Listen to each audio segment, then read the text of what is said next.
এইটা P Q R আমাদের একটা অর্ধবৃত্তস্থ কোণ, তাইলে বুঝাই যায় আমাদের এই পি কোণটা 90 ডিগ্রি। বাকি এইটা এবং এটা এর জন্য যোগফল কি বাকি 90 না?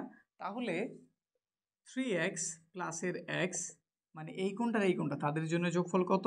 90। এইখান থেকে দুইজনের যোগ করলে 4x পাওয়া যায়, এই পাশে পাওয়া গেল 90। আমাদের প্রয়োজন x, 4 দ্বারা ভাগ দিয়ে দিলাম। তাহলে 90 যদি 4 দ্বারা ভাগ করি তাহলে মানটা পাওয়া যায় 22.5। আর আমাদের কাছে জানতে চাওয়া হয়েছে এক্স কোণের পূরক কোণ কত এবং সম্পূরক কোণ কত। যদি আমরা 90 থেকে এটারে বিয়োগ করি তাহলে পাওয়া যায় আমাদের পূরক কোণ। আর যদি আমরা 180 থেকে বিয়োগ করি তাইলে পাওয়া যায় আমাদের সম্পূরক কোণ।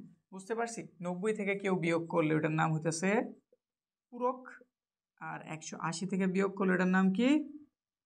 সম্পূরক। তাহলে মানগুলো কত একটু জানি।